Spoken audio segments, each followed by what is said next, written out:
So, there is nothing that is actually to be called safe love.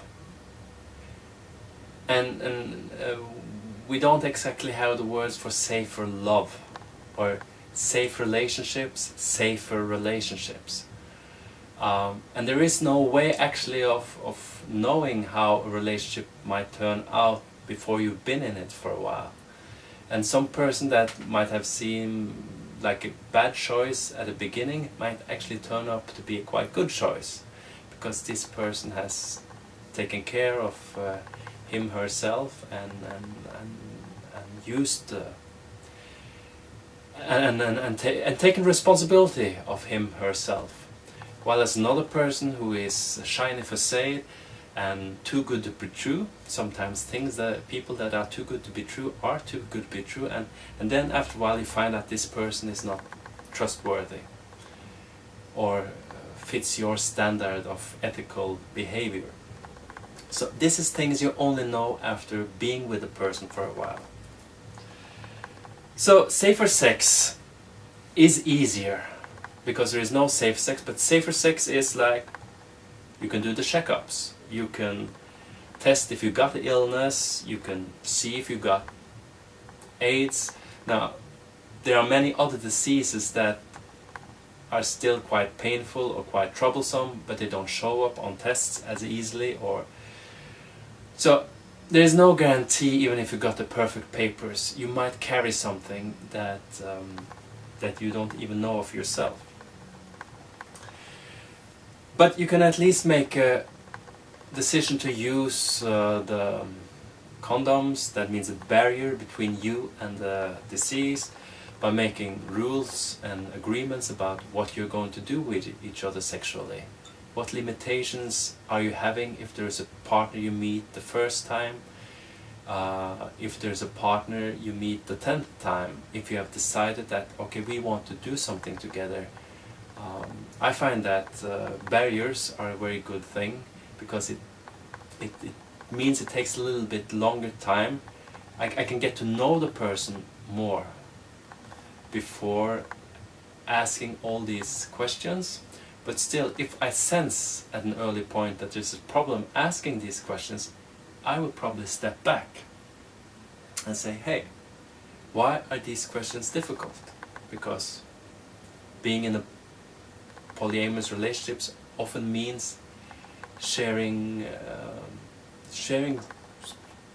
things that's necessary for the health of the others.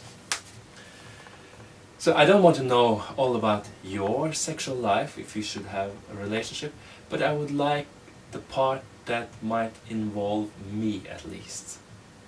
And that is the STEs. So when making these agreements, make an agreement you can keep. Make an agreement you can keep after midnight, after 2 or 3 bottles of beer. Make sure you can keep it, because you are carrying the health of your partners as well as your own. And so if me and you were partners and you were seeing somebody else, I would say, I trust you to also take care of me. But I mean, it's my responsibility that I choose to trust you.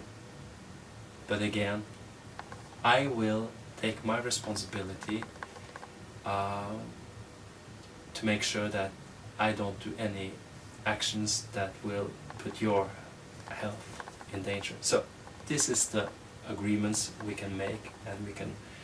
I found that before I was open with my partners, it was much more complicated to tell these things, and there was a shame in it and all these things. But as I'm open, there's a sort of pride in saying, yes, I did this, and then I did this.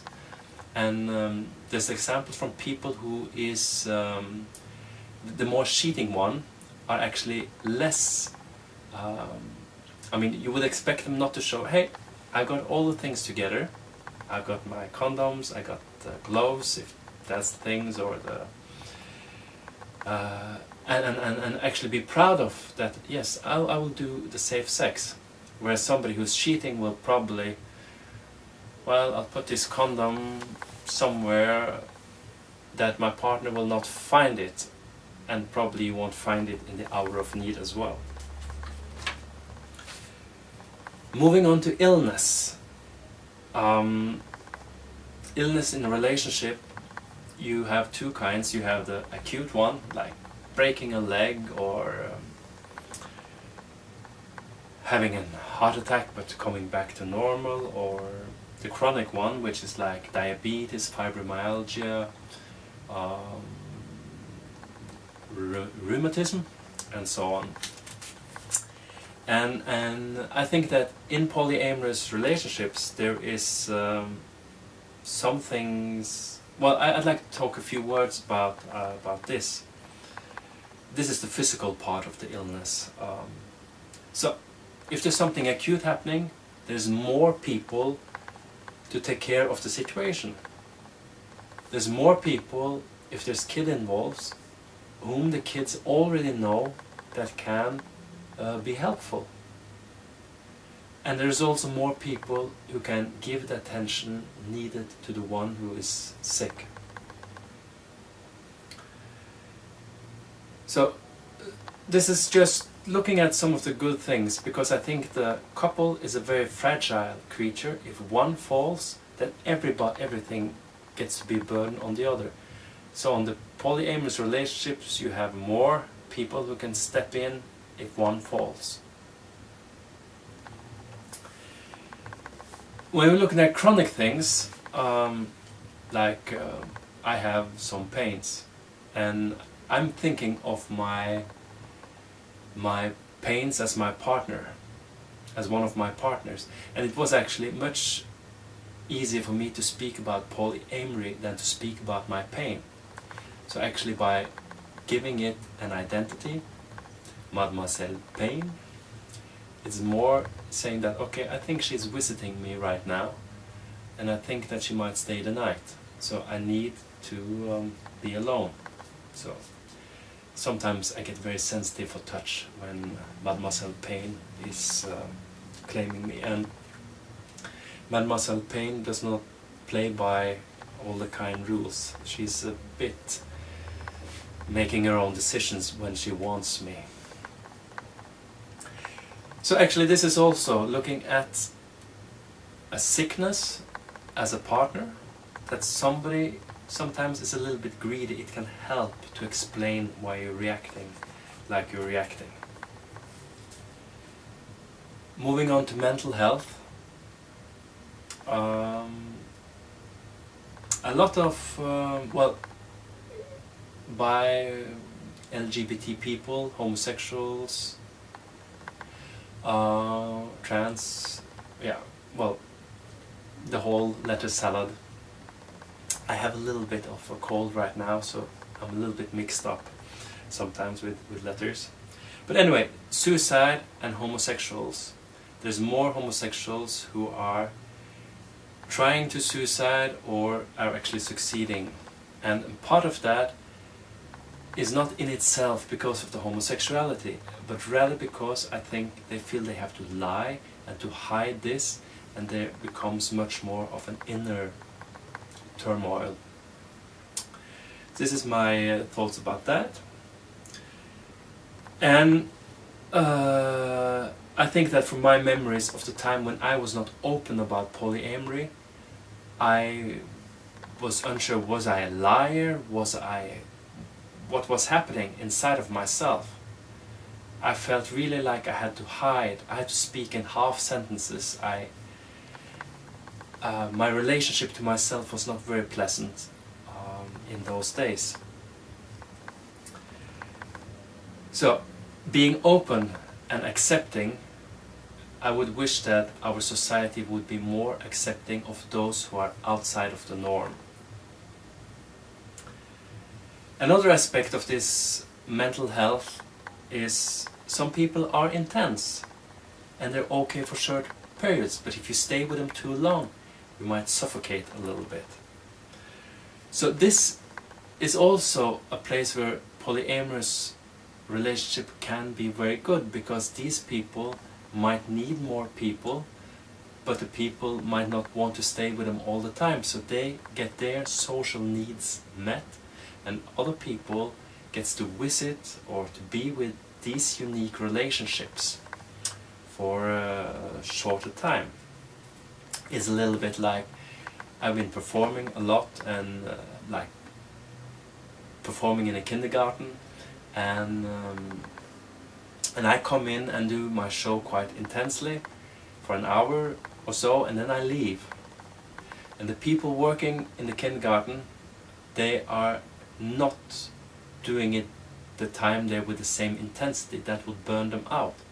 But since I'm coming in, doing it, and leaving it, I give the children the intensity. On the other hand, if I were working in the kindergarten full time, I would conserve my energy so that I'm sure that I can work the whole day. So we need both kinds to have happy children, or to have happy relationships, is my thought. And again, here we are at the homework, and I leave you to think about these things. What friends do support you in your relationship? And by supporting, it's like somebody who doesn't say to you when you have a problem in your polyamorous relationship, well, your problem is that you have two, get rid of one and everything will be all right. Who is supporting you in your relationships? Can you be open to your doctor? Can you be open and say that, yes, doctor, I have polyamorous relationships. I have more partners. They're stable, or at least, can you say that to your doctor, that you're in a polyamorous relationship? And if you go to a psychologist or a psychiatrist, can you say that you are in polyamorous relationships? Is that okay? Or is it seen as part of your illness? Part of what's wrong with you? I invite you to ask yourself these questions, and if you want to, write them down and put them out somewhere on the internet.